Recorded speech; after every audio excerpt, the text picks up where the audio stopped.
Welcome, dear listeners and viewers, to this journey through time and the depths of the human heart.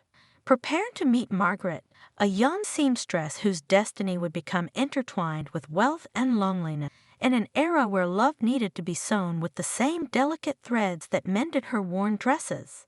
This is a story about silent dignity, about impossible choices, and about how a cold agreement can blossom into the most unexpected spring of the heart.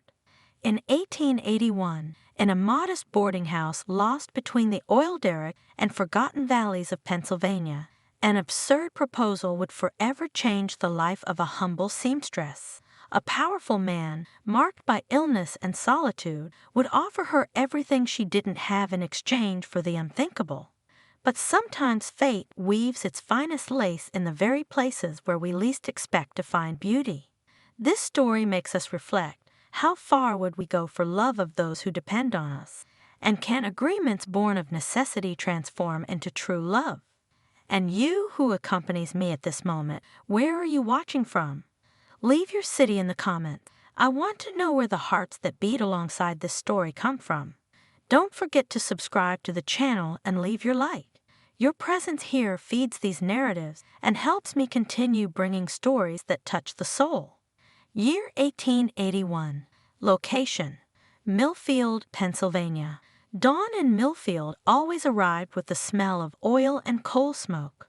Margaret woke before the sun touched the crooked shingles of the boarding house, when the world still held the secrets of night within its foggy folds.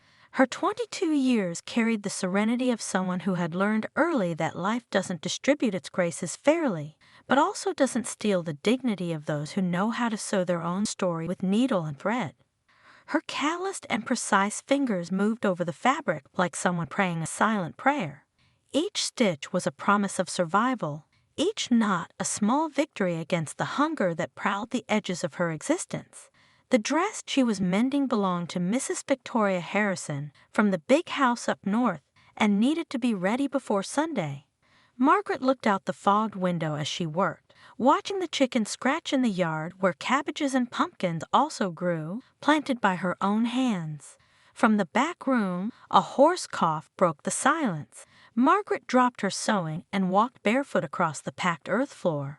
Sarah was sitting on the bed, her face pale as the faded curtains, bringing a cloth to her lips. At 16, Sarah seemed to have twice that age. The illness consuming her had no certain name in the words of the traveling doctor who had passed through town months ago, but it had a price. The medicines cost more than Margaret could earn in 3 months of sewing. "Don't get up yet, Sarah," Margaret whispered, adjusting the blanket over her sister's shoulders, who had raised her since she was 7, when cholera took their parents in a single summer week. Sarah touched her sister's face with trembling fingers, and in that gesture was all the love that words didn't need to say. The morning followed its course of small rituals. Margaret prepared mint tea, cut thin slices of bread that needed to last the whole week, fed the chickens, watered the garden. Her chestnut hair, tied in a simple braid, swayed as she moved between tasks. Her deep brown eyes had that special quality of those who had learned to see beauty even in broken things. In the afternoon, when the golden light entered through the cracks and transformed the dust into small dancing constellations, Margaret returned to her sewing. Her eyes, deep and thoughtful, had that quality of those who had learned to see beyond appearances. But as the needle pierced the fabric, a dark thought crossed her mind like a cloud over the sun. Sarah's medicines were running out. In a week, perhaps 2, there would be nothing left to ease the cough that bulled, the fever that burned. And Margaret, no matter how fast her fingers flew over the cloths, no matter how many temporary jobs she accepted at neighboring farms, knew it wouldn't be enough. Life is an imperfect seam, she thought, where threads break precisely when we most need them to hold firm. That night, Margaret wrote a few lines in the worn notebook she kept under the mattress. Sarah had once told her that writing was a way of not letting the soul rot in silence. Margaret wrote about fear, about helplessness, about how hard it was to be strong when everything around collapsed like an adobe house under the wind. She couldn't imagine that from the north direction, carrying the distant aroma of the lands of Thornton Manor, Winds would also blow that would change her destiny in ways she could never predict. What she didn't know was that in less than 3 days, an impossible proposal would knock at her door, and nothing would ever be the same again. William Thornton walked alone through the stone corridors of his mansion. It was almost 10 at night, and the silence of the property had that heavy quality of places where laughter had forgotten how to sound. His footsteps echoed against the walls that had witnessed generations of Thorntons, men of broad shoulders and rigid principles who had built their fortune with hard work and implacable honesty. At 43, William carried the invisible weight of a life lived halfway. His dark hair, generously sprinkled with gray threads, framed a face of lines marked by time and melancholy. Tall, with broad shoulders that the work at the oil fields kept strong, he always wore dark colors, as if mourning for his deceased wife 5 years earlier wore a second skin he couldn't remove. Elizabeth. The name still echoed in his mind like a distant bell. An arranged marriage, a union of oil fortunes and railroad investments, convenient for both families. They had lived as polite strangers under the same roof, sharing meals and silences, but never truly sharing life. When typhoid fever took her, William felt only emptiness filling another emptiness, as if nothing had really changed. No children. The word haunted him like a ghost. No heirs for these lands his grandparents had claimed, for this house that held so many stories in its dark wooden beams. His distant cousin, Edward Thornton, waited like a patient vulture. Everyone knew his reputation. Compulsive gambler, cruel to employees, drowned in debts inherited from an equally irresponsible father. William knew that everything he loved would disappear in months when Edward took over. But there was something more urgent haunting him. 3 weeks ago, Dr. Henry Matthews, come from the neighboring city, had confirmed what William already suspected from the symptoms: terminal liver disease, 8 to 10 months of life, perhaps a bit more with luck. The skin was beginning to yellow subtly, his hands trembled at day's end, fatigue was constant.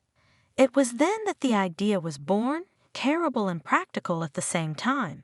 He needed an heir, but didn't have time for traditional courtship, for the years a conventional marriage would take. He needed someone who understood this would be a transaction, but who also had the dignity and kindness necessary to raise a child with love. For weeks, he had discreetly observed the women of the valley. He didn't want someone from his own social class, for they would come with expectations, with complicated families, with demands he couldn't meet. He wanted someone who understood this was different. And then he saw Margaret.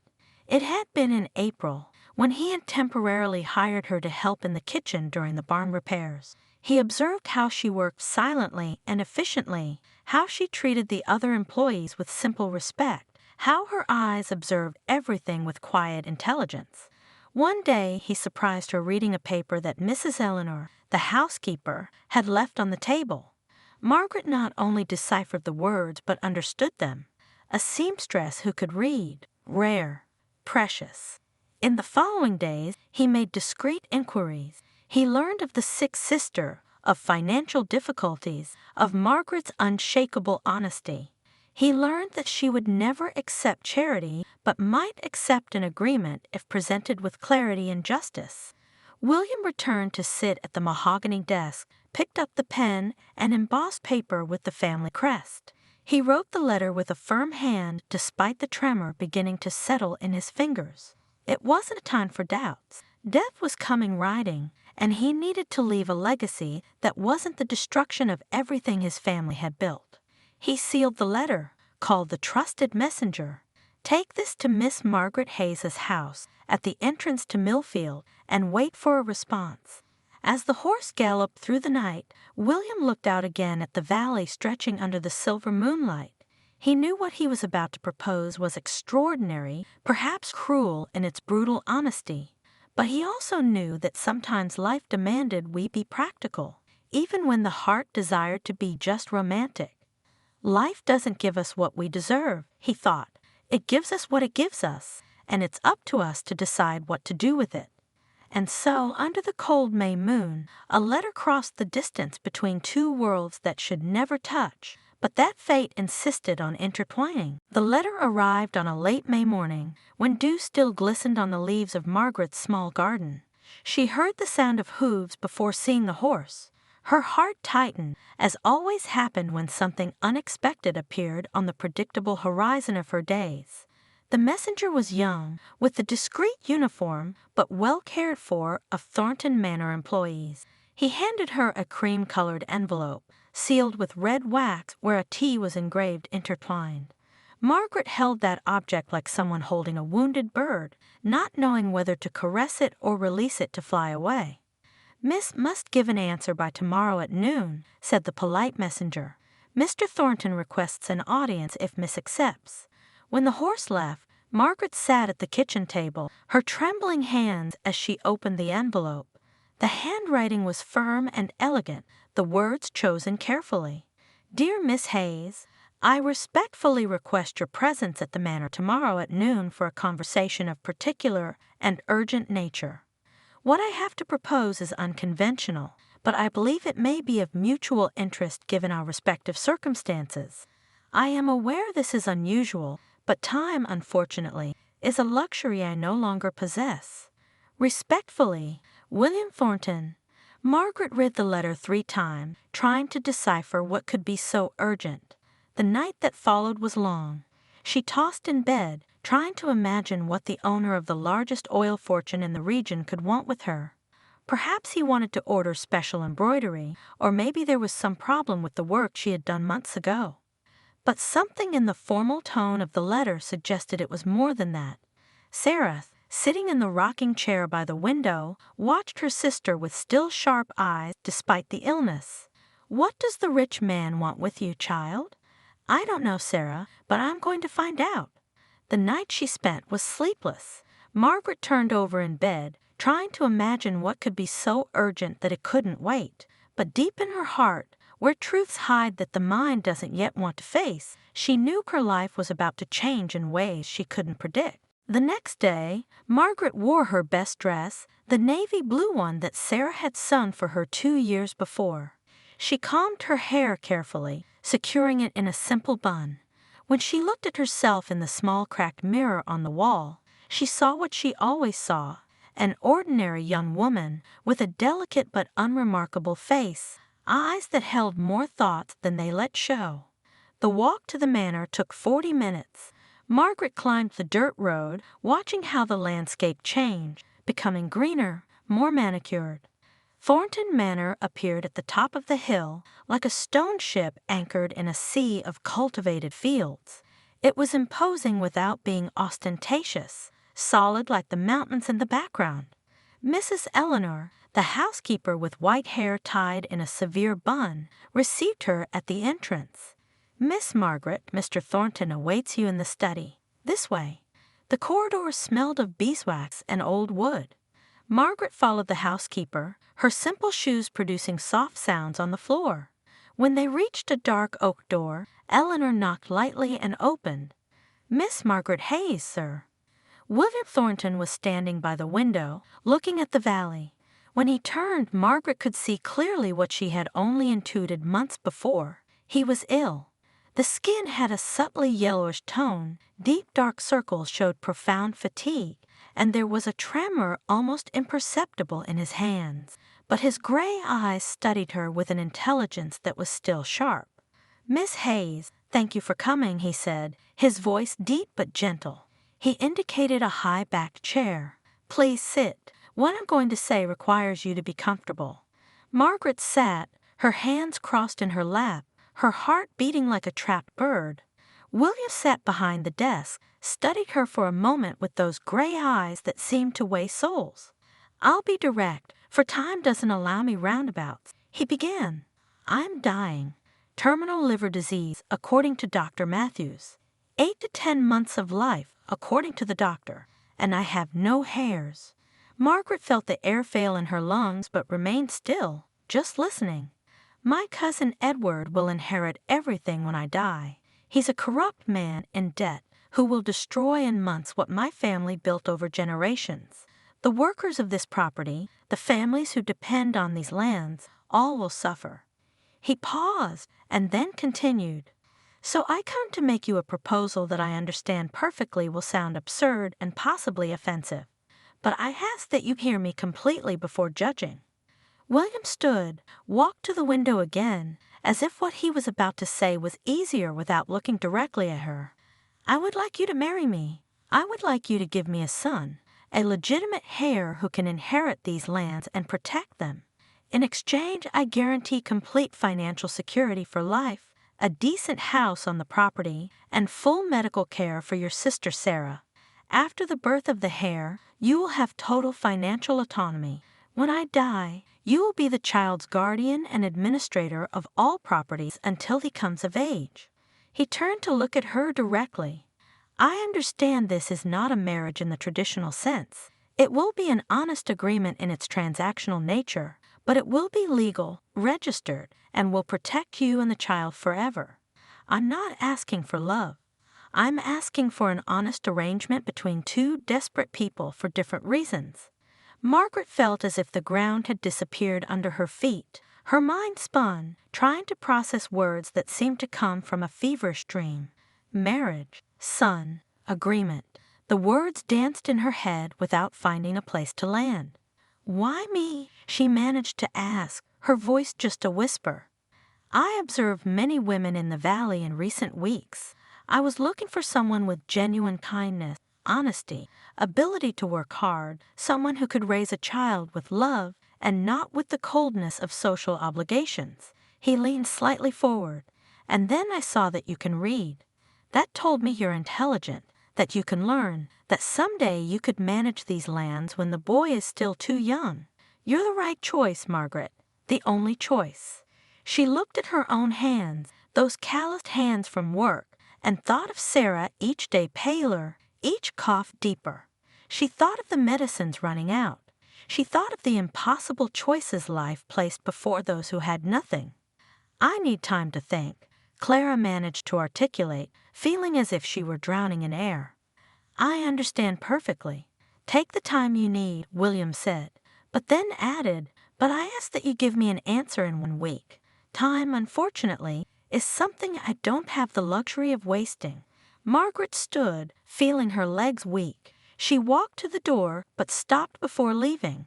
Mr. Thornton, she said, not turning to look at him, this proposal, it's humiliating. I know, he answered, and there was something in his voice that could be regret. But hunger is also humiliating, and slowly watching someone you love die for lack of medicine is humiliating too.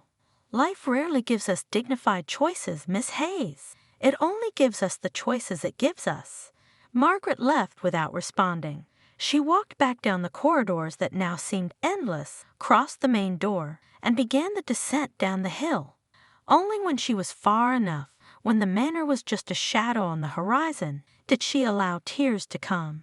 But even crying, her practical mind was already working, weighing options, calculating the costs of accepting or refusing.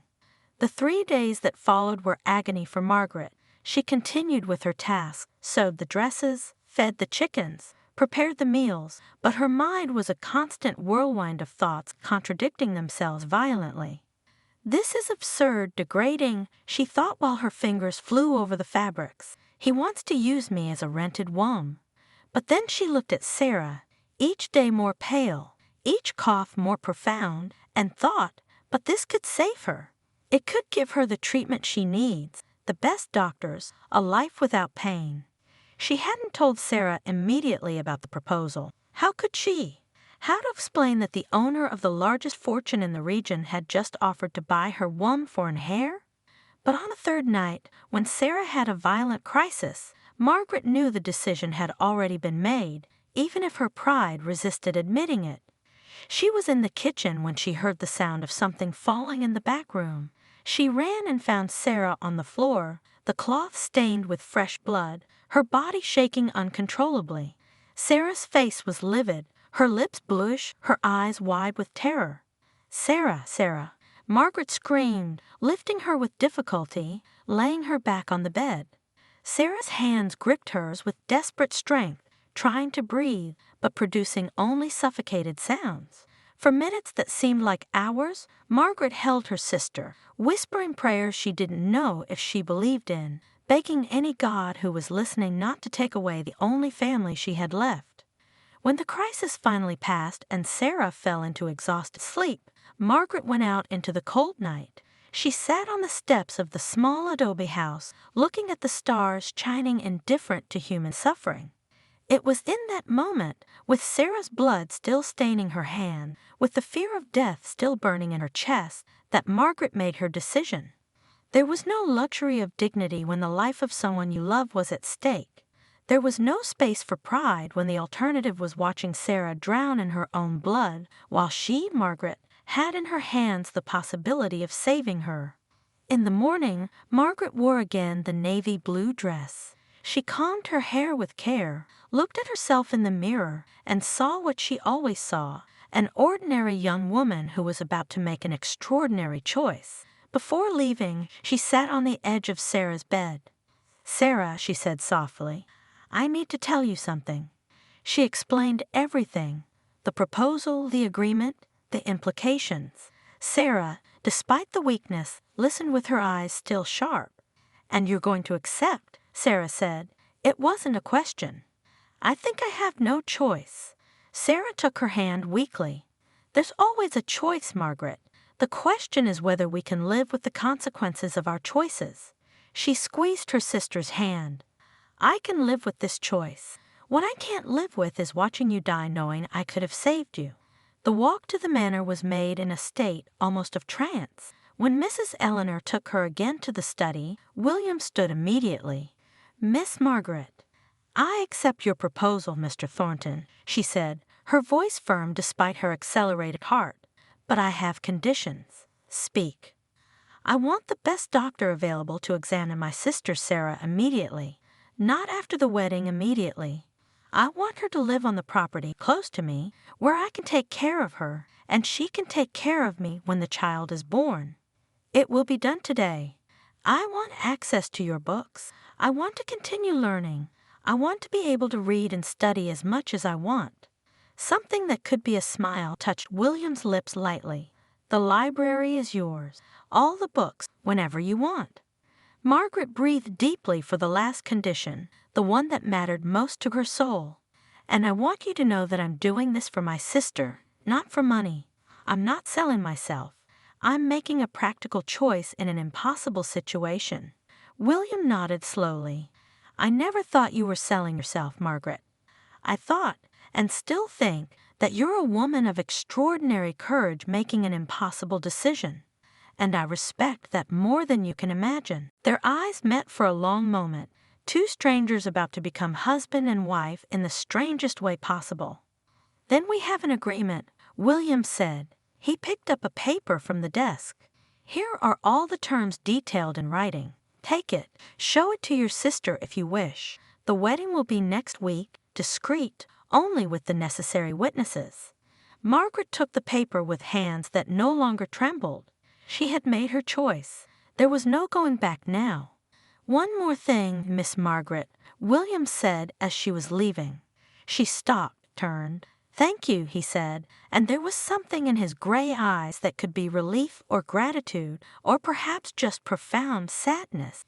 "You're giving me something I thought I'd lost. Hope that something good can survive when I'm gone." Margaret left without responding. But for the first time in days, she felt something that wasn't just fear or resignation. She felt, strangely, a kind of peace. The decision was made, and now she just had to live with it. The wedding was scheduled for the following Thursday morning. Margaret woke early, bathed in the basin of cold water, and wore the same navy blue dress she had used in the previous meetings. There was no white dress, no veil, no illusions of romantic purity. It was just a navy blue dress that already knew the shape of her body and had witnessed her tears. The ceremony would be at the small chapel of St. Michael, the same where Margaret had been baptized as a child. Sarah, still weak but determined, went along in a simple carriage that William had sent. The chapel was small, with whitewashed walls and images of saints faded by time. When Margaret entered, she saw there were only 4 people waiting. William, dressed in a dark suit that accentuated even more his growing pallor. Father Matthias, old and half-deaf. Samuel, the estate foreman, a middle-aged man with a face marked by the sun and kind eyes, and the town notary, who would be the second witness. There were no flowers, no music, no guests filling the creaking wooden benches, just the heavy silence of a ceremony that was more contract than celebration. Margaret walked down the central aisle with steps that echoed against the cold stones. Sarah had stayed in the back benches, her hands clasped in silent prayer. When Margaret reached the altar, William extended his hand to her. It was the first time they touched. William's hand was large, calloused from work, but the touch was gentle, almost hesitant. Margaret's hand was small but firm. Father Matthias began the ceremony with a monotonous voice of someone who had performed that ritual hundreds of times. Margaret heard the words as if they came from very far away, underwater, for better or for worse, in health and in sickness. The traditional phrases sounded absurdly ironic given the circumstances. When it came time for the vows, William responded with a firm voice, "I do." Margaret responded too, but her voice came out as a whisper, "I do." There was no kiss. Father Matthias declared them husband and wife, made the sign of the cross, and the ceremony ended in less than 15 minutes. They signed the documents in the sacristy, the pen scratching the paper with sounds that seemed like screams in the silence. When it was done, when Margaret saw her new name written on the official paper, Margaret Thornton, she felt as if she were looking at a stranger. The trip to the manor was silent. William had arranged for Sarah to be taken directly to the small cottage in the back, close to the herb gardens as promised. It was comfortable and private, with a real bathroom and a soft bed. Dr. Matthews was already there waiting, with imported medicines that cost more than Margaret would earn in a whole year of sewing. Margaret was taken to her new quarters on the second floor of the main house. The room was spacious, with dark wood furniture and a canopy bed covered with a white embroidered bedspread. The window overlooked the valley, offering a view that stretched to the blue mountains on the horizon. There was a small desk, a wardrobe, and a door leading to a private bathroom, luxury Margaret had never imagined having. Mrs. Eleanor showed her where things were, always polite but maintaining professional distance. "Dinner will be served at 7 o'clock, ma'am. Mr. Thornton dines in the main dining room." "Ma'am." The word sounded strange, like clothes that didn't fit. Clara was left alone and sat on the edge of the bed that creaked softly under her weight. She looked at her own hands, still the same calloused hands as always, but now wearing a simple gold ring that William had placed on her finger during the ceremony. She was married. She was now Margaret Thornton, lady of the largest property in the region, and she had never felt so alone in her entire life. Dinner was a silent event. Margaret and William sat at opposite ends of a long table, eating food that Margaret could barely taste. The silverware produced metallic sounds that seemed excessively loud in the quietude. They tried some polite conversation about the weather, about Sarah's improvement with Dr. Matthews, but the words sounded hollow. Later, when night had already advanced, William knocked on the door of Margaret's room. She opened it, her heart hammering. He was in a dark robe, his face even paler under the weak light of the lamp he carried. "May I enter?" he asked, and there was something almost shy in his voice. Margaret stepped aside. What followed was mechanical, respectful but devoid of tenderness. Two bodies fulfilling an agreement, two strangers trying to create life without the spark that usually accompanies such an act. When it was over, William lightly kissed her forehead and whispered, "Forgive me." Then he left, leaving Margaret alone in the darkness, feeling simultaneously changed and exactly the same. And so began the strange marriage of Margaret and William Thornton, a union born not of the heart but of necessity, not of desire but of duty. But sometimes the most unlikely seeds are the ones that bloom in the most unexpected gardens. The first weeks as Mrs. Thornton passed in a fog of strangeness. Margaret woke in the spacious room, still expecting to see the adobe walls of the small house in Millfield. The routine was completely different. There were no chickens to feed, no garden to water, no clothes to mend for survival. But Margaret wasn't made to be idle. Within a week, she had already explored every corner of the manor, offered to help Mrs. Eleanor with household organization, and begun reading the books in William's library with voracious hunger. It was in the library that something began to change. William found her there one afternoon, absorbed in a book about agricultural contracts. He was surprised not just that she was reading, but that she was reading that specifically. Interested in contracts? He asked from the doorway. Margaret looked up, slightly embarrassed at being caught. I thought, if I'm going to be the guardian of your son, I should understand how all this works. The lands, the agreements, the workers. Something in William's expression softened. Come with me tomorrow morning. I'll show you the oil field, explain how everything operates. And so began a new ritual. After silent breakfasts, William took Margaret to see the property. He showed her the account books, explained about crop rotations, introduced her to the most experienced workers who could advise her. Margaret absorbed everything with the intensity of someone drinking water after days in the desert. You're intelligent, Margaret, William commented one day while they reviewed extraction map. More than many men I know. It's a waste that the world doesn't recognize this. Thank you, she whispered, and it was perhaps the first genuine compliment she had received from him. The nights continued to follow their clinical pattern. William visited her room with regularity, but there were no caresses, no tender words, just the necessary act to achieve the objective. Margaret closed her eyes and thought of other things, trying not to feel the humiliation burning in her chest.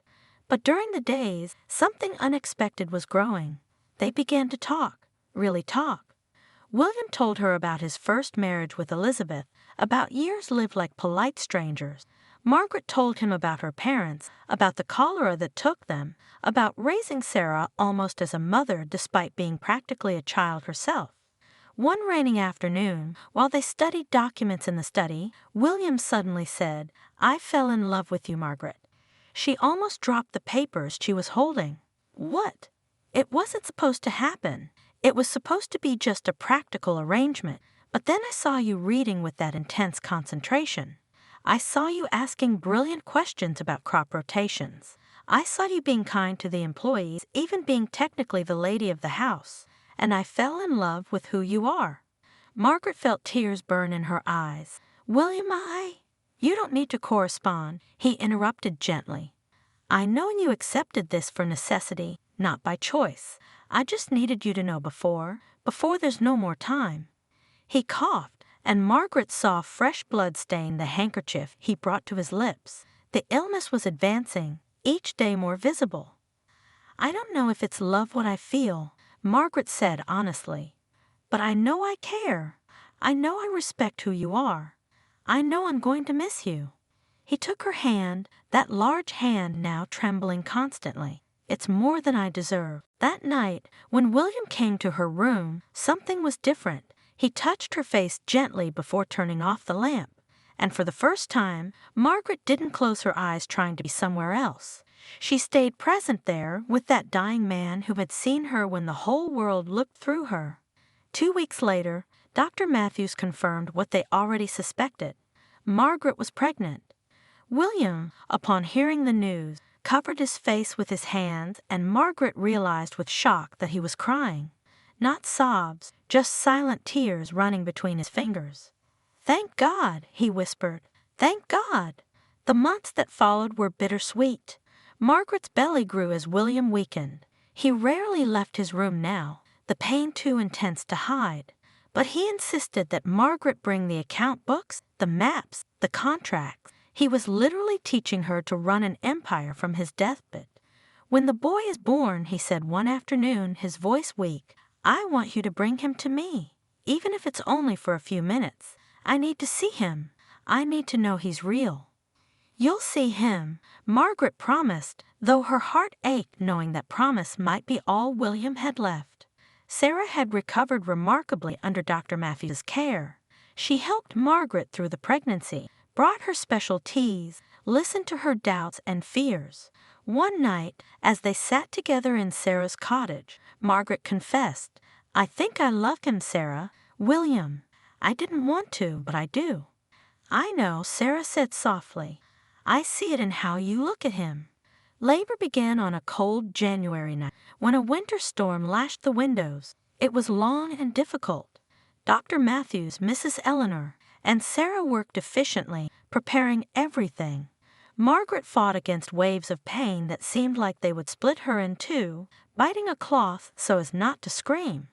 At noon, when the sun finally broke through the clouds and illuminated the room with golden light, James William Thornton was born. His cry was strong, indignant, vigorous. A small boy, but perfectly formed, with black wet hair and closed fists that punched the air as if already fighting against the world. "He's strong, this boy," Dr. Matthews said with a smile. "Lungs like a bull." Margaret laughed and cried simultaneously when they placed him in her arms. "Hello, little James," she whispered, touching the reddened little face. "Welcome. Your father is waiting to meet you." Dr. Matthews and Sarah exchanged worried looks. "Mrs. Thornton, Mr. Thornton is very weak. Perhaps it would be better." "He asked me to bring the boy to him," Margaret said firmly. "Even if it's just for a few minutes, he needs to." They helped her stand and walk slowly down the hallway, James in Sarah's arms ahead of her. When they entered William's room, Margaret saw immediately that the end was near. His breathing was extremely weak and irregular. The skin had an almost orange tone now, and there was a stillness in him that wasn't sleep but something deeper. "William," Margaret called softly, sitting with difficulty on the edge of the bed. "William, James is here. Our son." William's eyes opened slowly, clouded but still conscious. Sarah placed the baby in Margaret's arms, and she held him close to William. "Look, look, our son, James William." With immense effort, William raised a trembling hand and touched the baby's cheek. A tiny smile, painful but genuine, touched his lips. "Strong," he whispered, his voice just a breath. "Like you." James, with that inexplicable wisdom of newborn, stayed quiet, as if understanding the importance of that moment. His still dark eyes tried to focus on his father's face. "James," William repeated, savoring the name. "Fight to be strong, but be gentle like your mother.